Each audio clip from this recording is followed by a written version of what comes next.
Hi my darlings, I'm Sophie Darling and welcome back to the channel. If you love anime, heartfelt reactions, and deep dives into symbolism and themes, then you're in the right place. Before we jump into today's reaction, don't forget to hit that like button to show some love, subscribe if you haven't already, and ring that notification bell so you never miss a moment of fun. And if you want even more exclusive content like early access to my reactions, full-length anime watch-alongs, and an amazing community of fellow anime lovers, please do check out my Patreon. You can find a link in the description box below. Your support truly means the world as it helps to keep these reactions coming, and I'd love to have you join our cozy little anime family. Today, we are reacting to episode 2 of season 4 of Attack on Titan. Holy shit, that first episode was so good. I only intended to film Lost Girls Part 3 and the first episode of Series 4 today, and now I have been roped into watching episode 2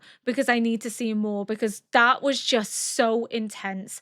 We know that there was another conflict. We know this stemmed from Zeke and Reiner's defeat at Paradise and the loss of the Colossal and the female Titan. They have now won this war, but another war is coming, and whether they're prepared for this other war is another thing, because we saw what looked like Jean at the end doing reconnaissance. They've had 4 years to prepare for what inevitably is going to happen. We don't know how things are going to play out because there's now been a 4-year gap between where we left in series 3 to where we are now in series 4, and they have probably been preparing and biding their time. We've seen the candidates for Reiner's succession. I think there has to be a familial link between Reiner and Gabby, just the way that she seems almost upset about him falling rather than excited at potentially being able to take his powers, means that she must have some affection for Reiner to some degree. We also saw Colt, who's Zeke's successor. I wonder if we're going to see at some point Zeke's power go to Colt. But I'm also interested to see if we have another showdown between Levi and Zeke, because Zeke was not prepared for Levi. The first time he went up against Levi, he got absolutely destroyed. There was no chance. Whereas I think he's probably been harboring resentment towards Levi. So maybe in this season, we'll see an epic showdown between the two of them again, where Zeke is a bit more prepared for what Levi has to offer, what Levi brings to the table, because he kind of shrugged off Reiner and Bertolt's warning as like, meh, how strong can he truly be? Woohoo! Got his ass absolutely handed to him. I didn't realize the quadruped was one of the 9, and I'm a little disappointed that it's one of the 9 because it's just so uncool looking. I'd hate to be the one that succeeds with the quadruped. I'd be like, really? That one? I hate the design. I don't like it. It's not because it's a bad design. It's just the way it looks just makes me feel icky. Like, just for no reason at all. I know it's not logical, but in my head it's logical. I don't know. There's just, there's something about it. There's something about it that makes me feel sick. I'm so excited to see how season 4 plays out, because if the rest of the season is as good as that first episode, we have hit the peak of Attack on Titan. If every episode stays this consistently good, then oh my god, this season's going to be amazing. That's not to say that the other seasons weren't phenomenal. They were phenomenal in their own ways, especially series 2, where it was like back-to-back information just kind of dropped and reveals left, right, and center. And then series 3 was kind of split into the political arc and then the action arc. You still had that good mix of action and story, and seeing Historia come into her own, seeing her become queen, having those emotional sentiments. We had the Trio of Tears, which is episode 16, 17, and 18, in which I cried inconsolably at every single one of those episodes. I have never known tension headaches like it. I was absolutely a wreck. Season 4 is going to do the same thing to me, and I know it is. I know people are going to sit in the comments and be like, you're not prepared. I am prepared. I'm just an emotional person. I know the story isn't cutesy. I know it's not meant to have a happy ending. It's meant to show us the brutality of war, the reality of conflict, the trauma that it inflicts upon people and the next generation. the rise of fascist ideologies and ethno-nationalism. I understand that this isn't meant to be a cutesy anime, but I am just an emotional person in general. So like I am gonna cry at things. I connect very deeply with these characters and connect very deeply with this story. And that's why I cry to the extent that I do, is because I'm sucked into this world. I am invested heavily into this world. And I think that's a good thing. I think being emotional because the storytelling is so beautiful is a show of passion. But without further ado, let's get into episode 2. And I am freaking hyped. I am so excited. どの国も双方時、中東連合国を称えている。これがかの大国マーレの勝利だと言 Why え has he るのか。 got like a Hitler haircut? これはどういうこ Like と the だ。 swooping side fringe. いよいよその時が来たのです。人類が巨人の力を超えるその時が。それでも我が巨人兵器は当分の間陸上戦においては無敵 But な what こと about で the す。 sea? しかしこのまま航空機が発展していけば爆弾が雨のように降り注ぐ。 Air warfare. What about naval 羽の warfare 生え though? た巨人はいなかったか。 One that 元 flies. 帥殿、つまり我々はもう巨人の力に。分かっておる。近い将来、我々は戦争の主導権を失う。進言のご許可賜りたく存じます。脅威の子ジークよ。 So he is fully a Malian 今こそ citizen, but he's still wearing the armband. 始祖の巨人奪還を急ぐべきです。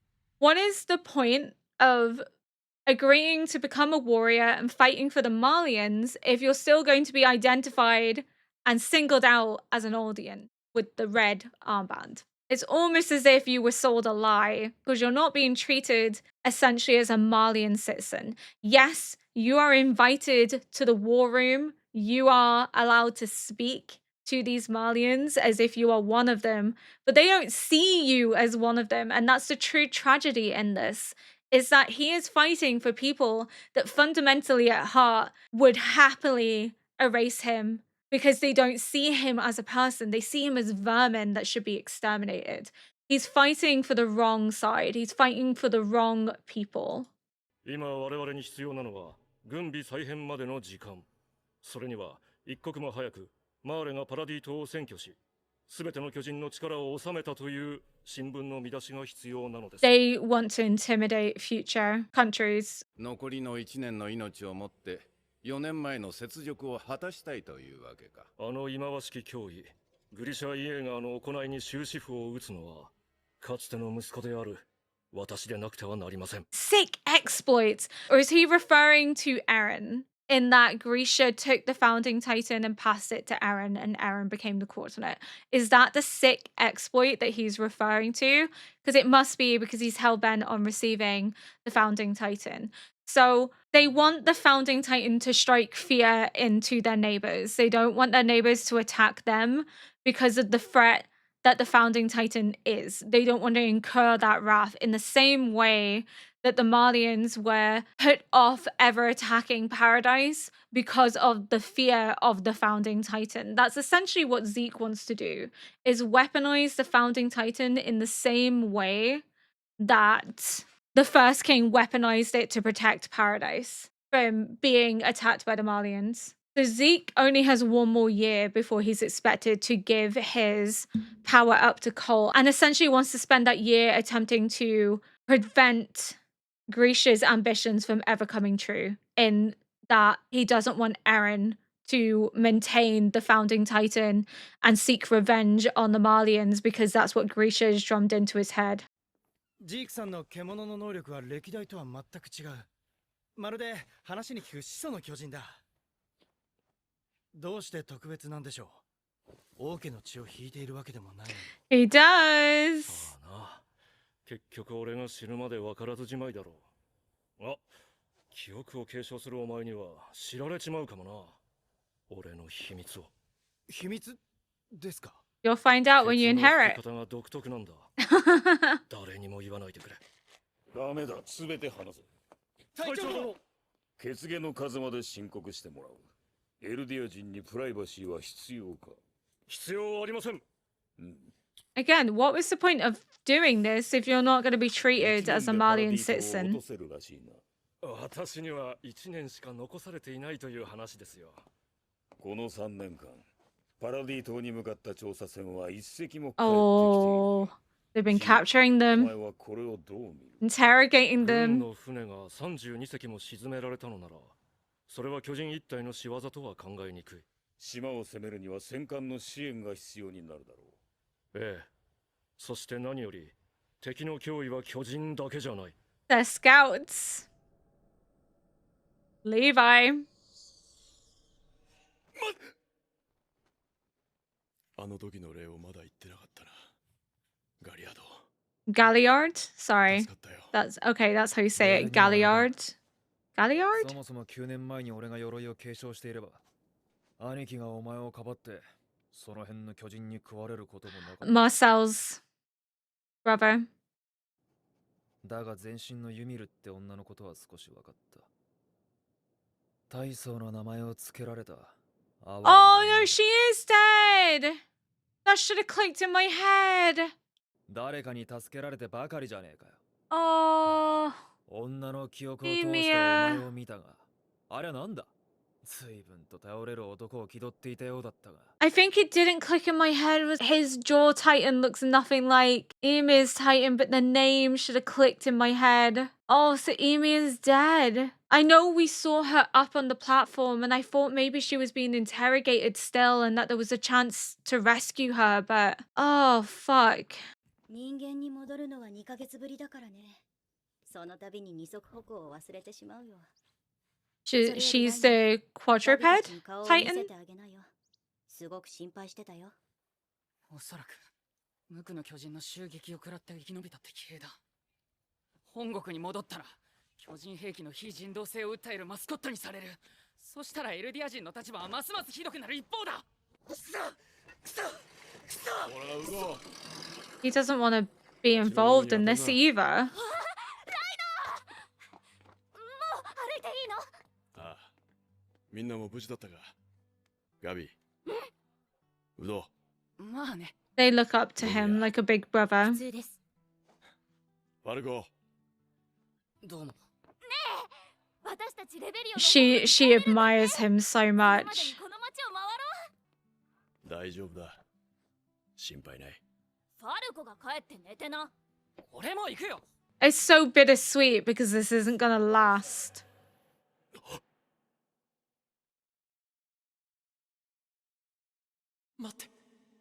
They're just children that are going to go through the same trauma that he went through, and I think this is going to fundamentally change his perspective on things going forward.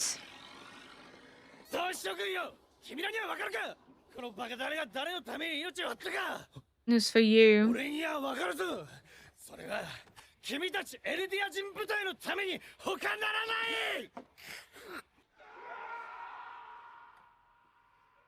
奴らを黙らせてきます。今宵だけだ。また見事に担がれたな。兄に酒を飲ませるのが悪いんです。しかし、実際に鎧の継承権を獲得するのはガビになりそうだ。ええ。あなたを慕う少女がこのまま鎧を継承すれば、ガビの寿命は27歳。艦砲射撃の的にならなければですが。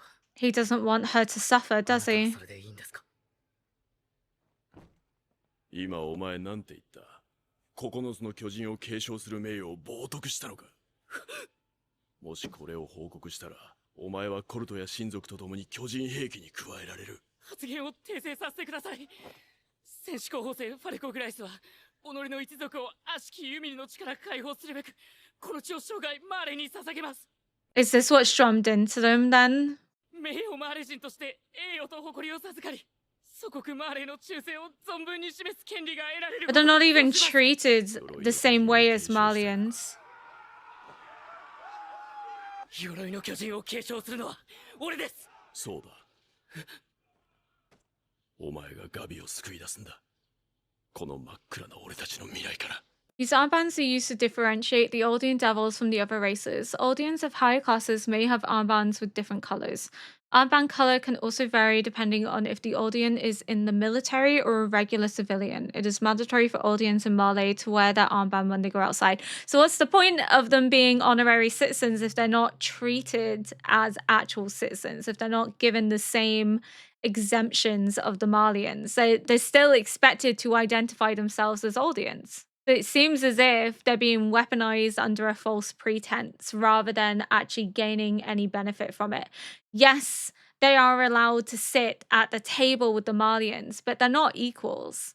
They're fighting to benefit the Malian society, but they're also fighting for their own subordination. They're fighting to protect a system that is abusing them, that is mistreating them, that is allowing the future generations to also undergo this similar trauma and expectation to take control of the Titan aspect and shorten your lifespan. And for what? For the benefit of the Malians, but not for the Aldeans who are being vehemently mistreated as a consequence.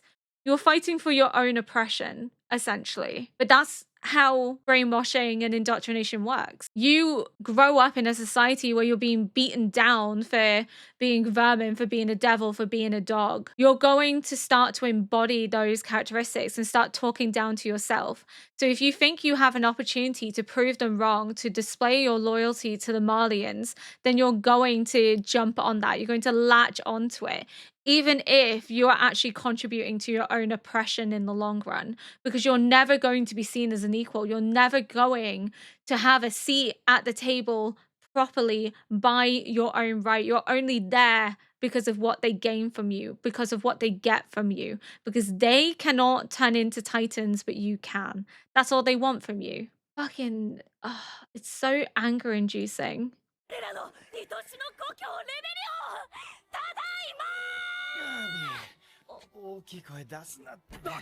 Incredibly hungover. 揉めねえくせに調子に乗るからだろうが。いいじゃない。担がれるうちが花だよ。実際大活躍だったんだもん。ピークさん。ブラウン副長。もし副長が俺と同じ考えで、エルディア人を I 戦 think 争 he から解 does 放 deep したいんだ down としたら、 that he's trying to protect Falco, because if anyone hears いいのか。 Falco talking the way he is, he's going to be killed in the process. Or at least turned into a pure titan in the penal colony. He's trying to protect 朝から him. また訓練なので。 So the warriors still live in internment camps. So what benefits are they reaping here? ジーク。じいちゃん、ばあちゃん。ただいま。立派に務めを果たしたな。いや、まだだ。ライナー疲れたでしょ。帰ってゆっくりなさい。母さん。 Okay, so he's not related to Gabby. She must just admire him so much that she sees him almost as a big brother, like he was back in the days of training with this recruits on Paradise. Post-traumatic stress disorder. おい、また転んじまったじゃねえか。大丈夫 They're ですか。落 traumatized. ち着いてください。あなたは腕章が逆だ。大丈夫ですよ。きっと良くなりますよ。もうあなたは戦わなくていいんですから。作戦大成功。でも Or maybe they are familial because 鉛玉を食らう寸前のところで she's at the same table as Reiner. Maybe they are like family. 東方の命を救ったんだ。お前はエルディアの救世主だ。一族から二人も戦士を授かるなんて Yeah. 誇りに思うよ。 Okay, so they are あと family. はあの島に住む悪魔どもさえ消えてくれればエルディア人はみんな幸せにな Reiner れる doesn't よ agree. ね。でもライナー、お前でさえ島の悪魔から逃げるのが Because they're not devils, they're just ダ people. メだよお父さん。機密情報じゃなくたって言えない。 Doesn't want to talk about it because it's the 我が追い truth. よ。 They're cousins. Okay. いや、Gabby's his cousin. 連中はまさしくあくまで残虐非道な奴らだったよ。 He can't tell the 入隊 truth. 式の最中、突然芋を食い出した奴がいた。差し出した芋は半分には到底満たないものだった。 Asher. 奴らに譲り合う精神などないからな。本当にどうしようもない奴らだった。 I don't think you believe that, Reiner. どっちを出しに来たのか忘れるバカだったり、自分のことしか考えてねえ不真面目な奴に、人のことばっかり考えるクソ真面目な奴、突っ走るしか頭にねえ奴に、何があってもついていく奴らだったり、それにいろんな奴らがいて、そこにいた日々はまさに地獄だった。 He doesn't believe it. いろんな奴らって何？悪い奴らでしょ。そうだよガビ。島にいるのは世界を地獄にした悪魔だ。 The Marlians turned your world into hell, not the Aldeans behind the walls. They're just the same as you. They're victims too. 私たちを見捨てた奴らに。 They didn't abandon you. At least not by choice.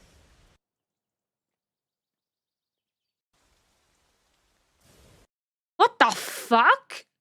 島から一人だけ帰ってきて。Because he knows that everything you're being told is a lie. 12歳だった息子がおっさんになって帰ってくれば、さぞかし心配させるだろう。なんか嘘ついてる。珍しいですね。戦士長の部屋に集合なんて。マーレ軍の人は？この部屋にはいない。お茶ぐらいたまにはいいだろう。さて。 Does Colt just follow Zeke everywhere now because he's his successor, essentially? Like, does he just follow him? エルディア人はより生存権を脅かされる立場になる。これは民族滅亡の危機だ。 Because if the Marlians have no use for them, they'll just get rid of them. They'll erase them. They need to prove that they can be of use to the Marlians. 物語には語り手が必要だ。それをタイバー家が引き受けてくれるそうだ。潜水の巨人を管理するタイバー家。 I'm trying to do maths now. I'm trying to do Titan math. Hold up. Like, I'm trying to put this together. So there's the Colossal, the Armored, the Female Titan, the Beast Titan, the Jaw Titan, the Quadruped Titan, the Attack Titan, the Founding Titan. Oh yeah, because I confused the Jaw Titan. I thought that that was someone else, but it's actually Emir. He took that power back from Emir because Emir took it from Marcel, and then Marcel's younger brother inherited it by consuming Emir, which is fucking horrible. I'm so pissed off at that. But okay, so this is actually the 9th. The Warhammer Titan is actually the 9th Titan then. So once we've seen the Warhammer Titan, we've seen every single Titan available. 広い土地で優雅に暮らしてきたタイバー家が今さら出てきて英雄を気取るなんて虫が良すぎませんか？気持ちはわかるが、タイバー家も祖国マーレを憂いているんだ。しかし、俺たちはこれで祖国マーレが救われるならありがたいことです。 So the Tiber family live in luxury despite the fact that they are Aldeans. そうだ。近くこのレベリオで祭事が行われる。祭事？諸外国の要人や記者を招いて、タイバー家は宣言を行う。1年以内にパラディ島を制圧する。 So why are the Tibers エルディア人とマーレの held in such high regard and allowed to live in luxury while the rest aren't?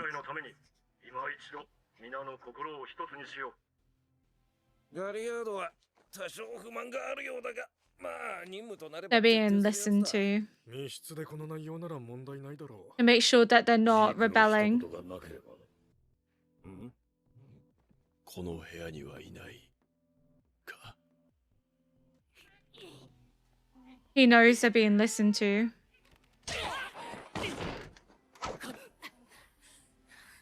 俺はまた行くのか。あの島へ。 Oh, yes, yes, you are going back to that island, my boy. Okay, so him and Gabby are cousins. Zeke wants to discuss something, but he knows they're being listened to and doesn't want to talk about it in this room. Why are the Tibers allowed to live in luxurious mansions while the rest of the audience are mistreated World must be strongly reminded of the threat that the island poses, and to tell that story we need a narrator. The Tiber family will fulfill that role. Said the Tibers have never sent the Warhammer Titan to enemy soil. Influential abroad for driving away King Fritz during the Great Titan War. Maybe that's why, is that they're too scared of the Tibers to actually intern them, because the Warhammer Titan's been passed down only within the Tiber family. So maybe even the Marlians know that we can't actually push too much against you because you might turn on us. So we'll allow you these luxuries, we'll allow you to live normally in exchange for you not attacking us in the process. Seems to have some complaints, but it always gets set that one not in this room. So I'm going back because I didn't hear him say not in this room. It's not every day we meet in the war chief's room, not in this room. They meet elsewhere. And that's triggering suspicion because it's showing that they're meeting where they can't be overheard, where they can discuss things in private. Reiner has changed. Reiner is not the same. And Reiner seems very intent on Gabby not experiencing what he went through, because he even said to Falco, you need to protect Gabby and make sure that she doesn't inherit this dark history or something along those lines. So I think for him, it's his way of making sure that the trauma ends with him and doesn't continue with Gabby, doesn't continue with his cousin that he cares deeply for, that his family aren't impacted by yet another person corrupted by war. But even just the way that Reiner talks about them seems contradictory to the idea of them as savage, heartless devils, because Sasha, yes, it wasn't exactly half of the potato, but she still offered half the potato. So that kind of contradicts their, they're selfish people. They don't think of what they're doing. And then he says there were all sorts of people there, meaning not everyone you meet is the devil. Not everyone you meet is evil.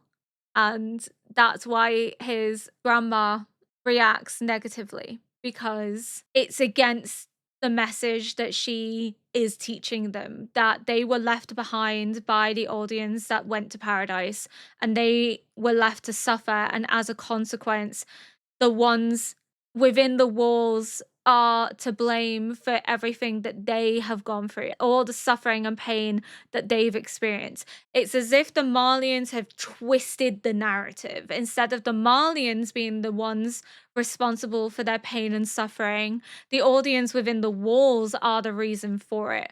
They don't know that the audience within the walls don't actually remember the past. They don't remember their history. They do slightly now, like they've kind of been told the truth, but they still aren't entirely aware of everything, because how can they be? Because their history has been wiped. A lot of their history has been lost. They can only remember so much, and it's based on what Grisha has told them. So in their mind, they're being told that the only reason you're being treated the way you're being treated is not just because you're an audience, it's because the audience within the walls have given you a bad name, and therefore you need to prove that you are good audience and not bad audience like the ones within the walls by following the rules of the Marlians, by agreeing that what we do is correct, by siding with us and fighting in our battle. They're saying that because of the threat of the first king, which is to turn the founding titan on the Marlians if they ever attack the walls, if they ever brought war to their doorstep again, it's why the audience on the continent were left to suffer, because they were seen as spawn of the devil, that they were no better. But even Reiner's anger towards Falco, it's not even anger. I think he's trying to protect him. I think he knows that if he's overheard saying what he's saying, which is essentially treason, he'll be sent to a penal colony. Doesn't matter how old he is. They don't care. So he kind of needs to drum that back into him, that you can disagree, but you need to do it internally. You can't express it because nowhere is safe. Not even Reiner, who he trusts most of all. Not even Reiner can be trusted wholly. And he's saying, what if he's thinking the same as me and he wants his audience to be free from war? Can I trust him? He doesn't want to be involved in this. He doesn't want to be participating in this war. He doesn't see the point of being forced to participate in this war. He wants the audience to be free, not only of the control of Marley, but also free from war in general, from violence, from the aftermath of it, because we're already seeing post-traumatic stress disorder. We're seeing people coming back from these battles irrevocably changed. There is nothing that can be done. And people finding it amusing because they don't understand what they've witnessed, what they've seen. This whole pledge that Falco goes through of hoping to be free from the evil blood of Ymir, my ancestors. This must be something that's drummed into them when they're training to be candidates for the Titan power, because again, it ends with, I would be proud to be an honorary Marleyan. But they're not honorary Marleyans. Yes, the audience with the red armband may have certain privileges, same with their families, may be able to move more freely than their counterparts who don't have someone who's a warrior. But it's very evident that those benefits are very limited, very small, because they're still living in internment camps. They're never going to be equal. They're never going to be seen as equal. They're never going to be treated as such. And Falco, even at his young age, is over the fact that in their short life, all they've seen is violence. All they've seen is destruction. The girl who adores you will inherit your Titan, will live till she's 27, if the cannons don't shred her fast. He's already sick of war. He's already sick of the brutality of it. He just wants to be free. He wants to live in peace. So maybe Falco will play a role going forwards. Maybe, like Reiner, they will help to form an underground resistance to the Malian government. Maybe try to bring it down from within. We're already kind of seeing that, because we saw Jean in episode 1, or who I think is Jean. There was somebody that Falco spoke to, like one of the people with PTSD. Bar the hair, like the face doesn't really look like EREN, but the hair does. I don't know if he would go that far to infiltrate, but maybe he would. But you can already begin to see it, that people are frustrated. Udo is complaining about how the enemy will be released and get to go home and talk about the horrors of the Titans in war, and that that's going to reflect negatively on the audience, so that they're mistreated all over again, that they feel as if they're constantly never going to have a place in this world to call their own. And just the sadness of Reiner looking at them, looking at these young recruits and seeing himself, Bertold, Annie, and Marcel, and knowing just how young they were when this all began, and now seeing the next generation being forced to go through that similar trauma, forced to accept that he can't prevent this from happening. But I think that's going to motivate him to try. Like, he reaches out to them as if he's also reaching out to his friends, as if he can somehow stop that memory. But at the same time, he's seeing the similarities. He's seeing the cycle repeat. He knows that there's no coming back from it. Violence is repeating, the cycle is repeating, and I think this is going to motivate him to try and find a way to prevent the audience from suffering even further, even if that means coinciding with those within the walls. But poor Ymir. She knew it was going to happen. I wanted to be in denial. I wanted to believe that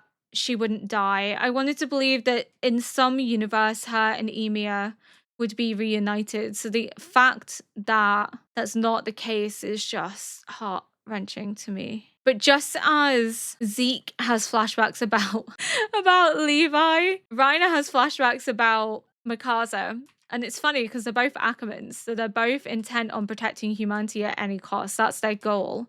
So if that means that targeting them, then they will. I wonder how that's going to play out with Reiner going back, because we're already seeing that he's conflicted. He still doesn't see them as evil people. He's perpetuating that narrative because he has to perpetuate that narrative, because it puts him in danger if he doesn't, puts his family in danger, it puts Gabby in danger. He's trying to protect his family, but it's so very clear that he is emotionally torn. He doesn't see them as evil. He doesn't see them as bad people, which is why I think he is going to play a significant role in trying to bridge the way for peace in the future. He has a lot of admiration and love for Historia, and I think witnessing what happened to Emir. She did this to protect them because they brought someone back who had a Titan ability that they lost, and they were able to regain it because of Reiner, essentially. But it was Emir's sacrifice to make. Emir chose to do that. So I think even Emir being willing to do that, I think he's going to want to honor her. With this festival, it's saying VIPs from abroad will be invited to hear an announcement from the Tibers. And this is about how the island needs to be eradicated and needs to be destroyed. They're a threat to the continent. They're probably going to say they're a threat to everyone on the continent, not just the Marlians. So I wonder what this festival is. And I wonder if we're going to see the gang infiltrate this festival, because we're seeing glimpses of them, which makes me think they're already here. Maybe they're trying to bring the Marley government down from the inside. Maybe they're trying to find ways in which to exploit their weaknesses in order to bring down the government with as minimal casualties as possible. Kind of similar to what Erwin did with the coup. I don't know for sure. Again, I'm only 2 episodes into season 4. I'm not gonna know. I'm only gaining information from what I can. It's become very clear that Zeke's aim is to make sure that the audience are protected too.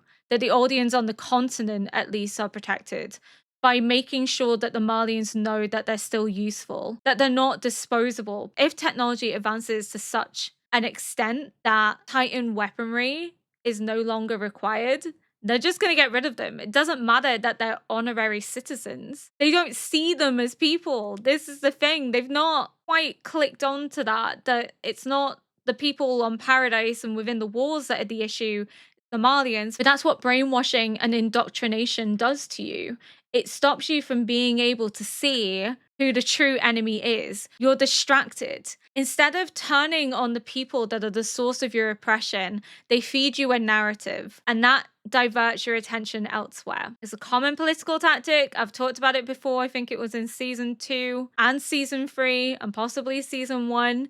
You make somebody the enemy and you divert the focus away from the person that has the boot on your neck, which is the Marlians. They've made the audience on the continent blame Paradise and the audience on Paradise for their suffering and oppression. That if it wasn't for them, they wouldn't be suffering. That if they were erased and gotten rid of, then the audience on the continent could live in peace and harmony and no longer be suffering in these internment camps. That they would have a life. But that's not true. That's not the case. It's a narrative to distract them. It's a narrative to prevent them from looking too critically and too deeply at the true threat, which is the Marlians. They don't see them as humans. They just see them as something worth erasing, as dogs, as devils. And it doesn't matter how hard they work. It doesn't matter what they sacrifice, what they give, what they do.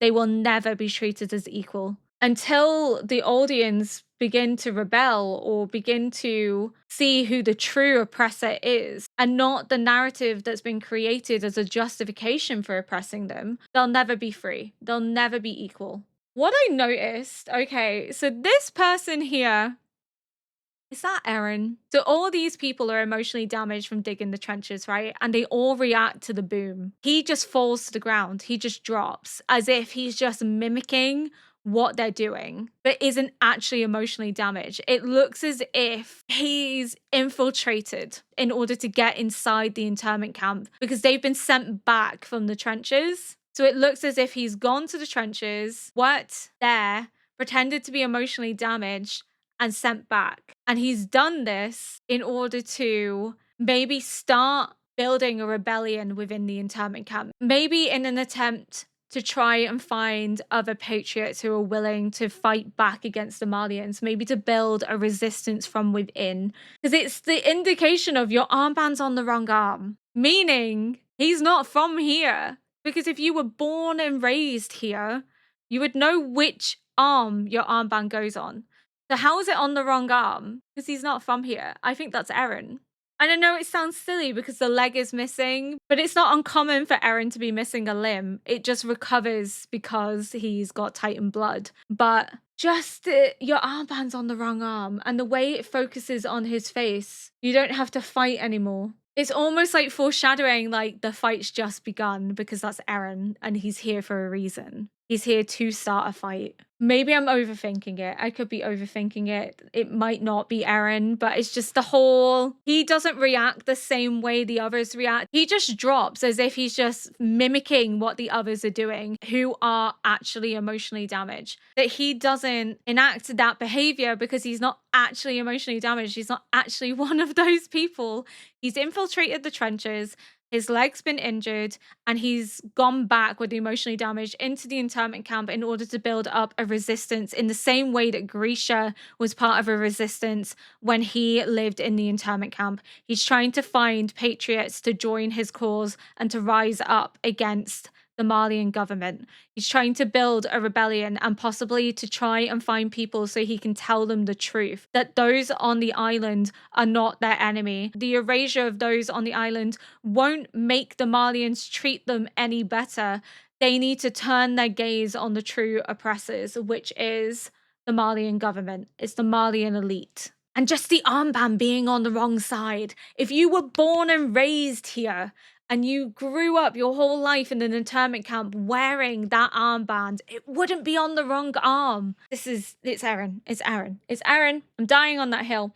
I think that's all I want to say for now. My throat is going because I've had 2 long episodes back to back. It's been like an hour each episode. I feel like this is going to be a running theme now with season 4. It's going to be super long episodes, super long outros, because I've just been going back over the episode as much as I can. But oh my god, just the symbolism of Reiner seeing his friends and Reiner not wanting the trauma to continue to the next generation just really makes me think that we're going to see him at some point attempt to rebel and turn against the Malians.